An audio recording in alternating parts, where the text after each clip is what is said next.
भारत में बेटियों को देवियों की तरह पूजा जाता है। नवरात्रि के दिनों में कन्या पूजन का प्रावधान है हमारे समाज में, लेकिन इसी देश में एक तस्वीर और है। यहाँ लोग कड़कड़ाती ठंड में मासूम बच्चियों को पैदा होते ही इसलिए छोड़ देते हैं कि वो बेटी है। आइए आपको एक रिपोर्ट दिखाते हैं, फिर चर्चा करेंगे हम कि कैसे मिलेगा देश की बेटियों को उनका हक। दिल्ली में एक्सप्रेस ट्रेन में मासूम को छोड़ गए मां बाप।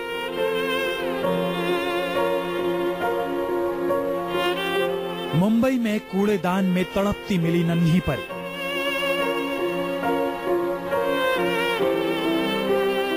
देश का कोई भी कोना हो, बेटियों को लेकर समाज की ये भयावह तस्वीर हैरान करने वाली है। कोई कैसे अपने कलेजे के टुकड़े को मरने के लिए फेंक सकता है। यूपी के शहर मऊ में कठोर दिल माँ बाप अपनी फूल सी मासूम बेटी को रोडवेज बस में छोड़कर भाग गए। कपकपाती ठंड में बच्ची रात भर बस में रही। सुबह जब लोगों का ध्यान बच्ची पर पड़ा तो लोगों की आंखें छलक आई। पुलिस ने बच्ची को फौरन अस्पताल में भर्ती कराया। भगवान का शुक्र है कि कड़ाके की ठंड में भी बच्ची को कुछ नहीं हुआ। हम आसपास तलाश करते कि कोई इसका वारिस नहीं है, कोई वारिस नहीं हुआ। तो फिलहाल मैं उसको प्रारंभिक हिसाब से स्वास्थ्य को, सुरक्षा को देखते हुए शारदा नगर अस्पताल में आईसीयू में। मऊ की तरह ही हरियाणा की रेवाड़ी में भी नवजात बेटी को उसके माँ बाप ने अनाथ कर दिया। रेलवे स्टेशन पर एक कंबल में लिपटी मिली मासूम अब अनाथों के बीच अपनों को तलाश रही है।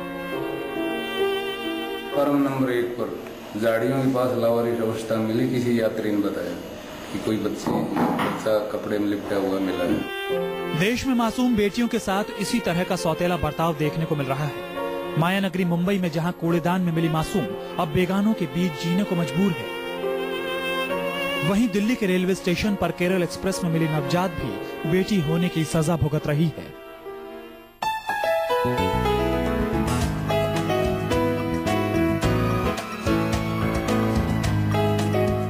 हाल ही में प्रकाशित केंद्रीय सांख्यिकी संगठन की रिपोर्ट के अनुसार भारत में साल 2001 से 2005 के बीच करीब 6,84,000 कन्या भ्रूण हत्याएं हुई। इस लिहाज से देखें तो इन 4 सालों में रोजाना 1800 से 1900 बेटियों को जन्म लेने से पहले ही दफन कर दिया गया। सीएसओ की ये रिपोर्ट दुनिया में ताकतवर बनते भारत के रूढ़िवादी सोच को जाहिर करने के लिए काफी है।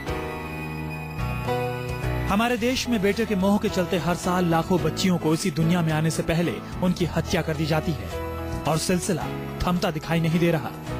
देश के लिंग अनुपात यानी 1000 लड़कों के मुकाबले लड़कियों की संख्या देश के लिए चिंता का सबब बनती जा रही है। आंकड़ों के मुताबिक 1981 में देश का लिंग अनुपात 962 था, जो 1991 में घटकर 945 हो गया और 2001 में यह अनुपात 927 रह गया। सरकार ने 2011-2012 तक लिंग अनुपात 935 करने का लक्ष्य रखा है और 2016 से 2017 तक इसे बढ़ाकर 950 करने का लक्ष्य रखा गया है। देश के 328 जिलों में बच्चों का लिंग अनुपात 950 से भी कम है। इतना ही नहीं, देश में लड़कियों के जन्म के बाद उन्हें लावारिस छोड़ने के आंकड़ों में भी लगातार बढ़ोतरी हुई है। दुनिया के 10 घनी आबादी वाले देशों के मुकाबले भारत का स्थान सबसे नीचा है। बांग्लादेश में 1000 लड़कों के बीच 952 लड़कियां हैं। ब्राजील में यह आंकड़ा 1031 है। चीन में 943 है।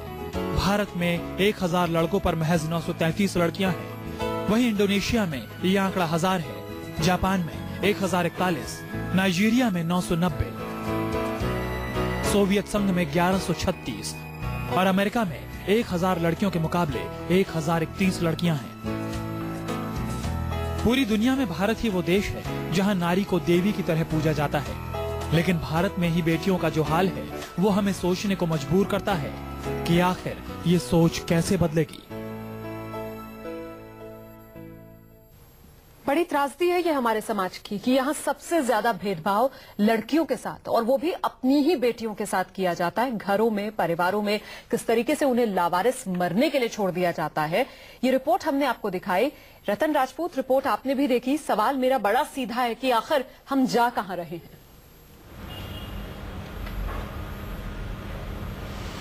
मुझे लगता है कि हमारे यहाँ देवियों की पूजा इसलिए की जाती है क्योंकि वो पत्थर की हैं। अगर मुझे लगता है कि यहाँ पे अब सीधा सीधा सवाल ये है कि क्या हम बेटियां भी पत्थर की तरह बुत बन जाएं, तभी हमारे जो इस सोच वाले माता पिता हैं जो लड़कियों को सड़क पे मरने के लिए छोड़ जाते हैं, क्या तभी वो हमें जीवित देखना चाहेंगे? हम नहीं चाहते कि नवरात्र में 9 दिन हमारी पूजा की जाए और हमारे चरण पखारे जाए और हमें तिलक लगाकर पूजा किया जाए। हमारे जीवन में सहज हमें जीने की इच्छा है, बस उसकी मांग हम करते हैं। और कई बार बोलती बंद हो जाती है। सच बताऊं तो मैं भी एक बेटी हूं, एक हद तक मैं भी बेटियों के लिए लड़ाई करती हूं और मैं छोड़ूंगी नहीं। जब भी ऐसा मौका रहेगा मुझे लगता है मैं आवाज उठाती रहूंगी। तो मुझे लगता है हम बेटियों को और हमारे जैसी जो लड़कियां हैं जो अब माँ बन चुकी हैं, जो सास बन चुकी हैं, जो रिश्ते में कई हमसे आगे बढ़ चुकी हैं, उनको कदम उठाना चाहिए। उनको हम बेटियों के लिए कहना चाहिए, उनको बेटों को समझाना चाहिए या खुद भी समझना चाहिए कि भाई अपने बेटे की शादी आप एक बेटी से ही करने जा रहे हो, किसी लड़के से शादी नहीं करोगे आप। तो बेटियों की जो जरूरत है उसको हम सबको समझना चाहिए, ना कि सिर्फ पुरुष प्रधान जो हम कहते हैं समाज, पुरुष, इसमें पुरुष और स्त्री का भी कोई मुझे नाता नहीं लगता, उसमें अमीरी और गरीबी का भी नाता नहीं लगता। मुझे लगता है हम सबको मिलकर एक स्टेप उठाने की जरूरत है और वो है हमारी सोच बदलने की। बिल्कुल। और श्वेता कपूर, जो बुतों की बात यहाँ पर रतन राजपूत ने कही है, तो इंसाफ की देवी भी तो एक बुत है। क्या उसकी आंखों से पट्टी उतरती नहीं और वो इन बेटियों का ये दर्द देख नहीं पा रही? क्या कहता है कानून? सो फार एज जो हमारा कानून कहता है या जो लॉ जहाँ तक कंसर्न है, इसमें अभी 2007 में बहुत मेजर चेंज आया है जब कोर्ट ने सक्सेशन एक्ट में चेंजेस सजेस्ट करे थे और लेजिस्लेटर ने इंट्रोड्यूस कर दिए हैं। अब women have equal right in fathers property.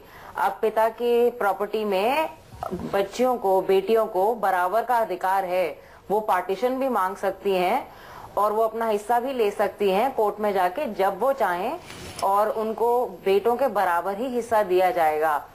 ये नॉर्थ इंडिया में पहले नहीं था, लेकिन साउथ इंडिया में मेट्रियार्कल सोसाइटी होने की वजह से, औरतों की पोजीशन स्ट्रांग होने की वजह से वहां पे ये रीजनली ये सब चेंजेस पहले लॉ में थे जी। तो वहां पर पोजीशन ऑलरेडी इसी तरह से ही थी कि उनको हिस्सा मिलता था। नहीं श्वेता, देखिए सक्सेशन राइट्स का जो मामला है यकीनन वो एक बहुत बढ़िया पहल माना जाएगा, लेकिन क्या सिर्फ एक वो हक देने से लड़कियों की पूरी स्थिति में हम सुधार होता देख पाएंगे इस समाज के अंदर? क्योंकि 2007 में वो कानून भी बन गया और उसके बाद अभी तक जो आंकड़े हैं वो दिल दहलाते हैं।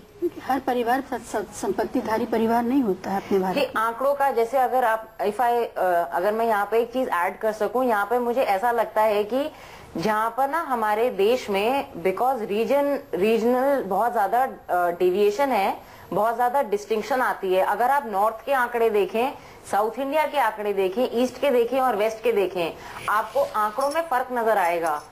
क्योंकि ये जो केरला की सेक्स रेशो और मेघालय की सेक्स रेशो में बहुत फर्क है। यहाँ पे नॉर्थ में हिमाचल की सेक्स रेशो और ये अपना मध्य प्रदेश की सेक्स रेशो में बहुत फर्क है। हम देखें तो आई थिंक इसका एजुकेशन से बहुत बहुत क्लोज लिंक है। अगर हम एजुकेशन इंट्रोड्यूस करें बच्चों के लिए, शुरू से लड़का लड़की साथ में पढ़े, तो जो ये जेनरेशन पल के बड़ी हो रही है, ये लोग भेदभाव नहीं करेंगे जब ये बड़े हो जाएंगे। और शिवा शायद एजुकेशन के जरिए अभी ये जो सोशल स्टिग्मा एक बेटी के साथ, बेटी की पैदाइश के साथ जुड़ा हुआ है, बेटी की परवरिश के साथ जुड़ा हुआ है, उसे दूर करने की जरूरत। एजुकेशन तो अच्छी चीज़ है, कैंपेन करनी ही चाहिए हर चीज़ की, जैसे हम और बाकी चीज़ों की कैंपेन कर रहे हैं। लेकिन सवाल ये है कि ये जो परिवार इतना असुरक्षित महसूस करते हैं कि बेटी का बोझ नहीं उठाना चाहते, वो बात की है कि दहेज आएगा, उनका पालन पोषण कैसे, जो शुरुआती दौर में ही वो हथियार डाल देते हैं। ऐसे परिवारों की इस मानसिकता को और उनकी इस असुरक्षा को कैसे एड्रेस करें, एक समाज के तौर पर भी और एक राष्ट्र के तौर पर भी। दूसरी बात यह है कि वो सारी परंपराएं जो एक बेटी का बाप या माँ हो जाने की वजह से हमें कमतर बना देती। अगर मुझे अपनी बेटी की वजह से अपने बेटे के बराबर दामाद के पांव छूने पड़ेंगे, पांव धुलाने पड़ेंगे, तो मैं एक बेटी की माँ क्यों बनना चाहूंगी? क्यों मैं अपनी पगड़ी किसी के कदमों में रखूंगी? तो वो सारी परंपराएं जिनकी वजह से सिर्फ आपका कोई कसूर नहीं है, आप एक बेटी के पिता हो गए तो आपकी नाक नीची हो गई। ये परंपराओं पर हम सवाल कब उठाएंगे? एक तरफा परंपराएं हैं, चाहे करवा चौथ हो, चाहे भैया दूज हो, चाहे रक्षाबंधन हो, ये दो तरफा होनी चाहिए, वरना ये नहीं होनी चाहिए। किसी भी समाज में एक तरफा परंपराएं होंगी तो इसी तरह से बेटियां बोझ बन जाएंगी। बिल्कुल रतन, जो रीति रिवाज है, जो परंपराएं, कहीं ना कहीं वो भी गैर बराबरी जो है एक बेटा और बेटी में, उसी सोच को बढ़ावा देती है। देखिए, ये मैं जो जितने भी त्योहार है उसको मैं खुशी का रीजन मानती हूँ। मुझे उससे कोई शिकायत नहीं है। ये मेरी इच्छा है। मैं जिस परिवार से हूँ मैं जानती हूँ कि मेरे ऊपर कोई बोझ नहीं है कि तुम्हें ये करना ही है। लेकिन हाँ, करवा चौथ लड़की तो मनाती है, लेकिन लड़कियों के ऊपर कोई पाबंदी नहीं है। जिस घर में ऐसा होता है वो सोच का फर्क, मैं कह सकती हूँ कि यही सोच का फर्क है कि आप लड़की को तो कहते हैं कि लड़के की लंबी उम्र के लिए आप व्रत रखिए, लेकिन लड़की को कभी नहीं कहते कि भैया तेरी भी एक ही बीवी है, उसके लिए भी पर्व रख ले। तो ये बराबरी, गैर बराबरी। ये बेटी इसलिए कह रही है क्योंकि पहले उसे कोख में मारा जाता है, उसके बाद जन्म लेने के बाद भी लावारिस हालत में उसे मरने के लिए छोड़ दिया जाता है। और ये सब उसके साथ साजिशें, पता है आपको कौन करते हैं? उसके अपने, वही माँ बाप जो उसे जन्म देते हैं, वही इस तरीके से बाकायदा षड्यंत्र रचकर उसे मौत के मुंह में धकेल देते हैं। मेरे साथ खास मेहमान इस पेशकश में हैं और कार्यक्रम के बिल्कुल आखिरी हिस्से में हैं हम। उषा जी, मैं जानना ये चाहती हूँ आपसे कि एक बच्ची को, एक बेटी को कैसे मिलेगा ममता का हक?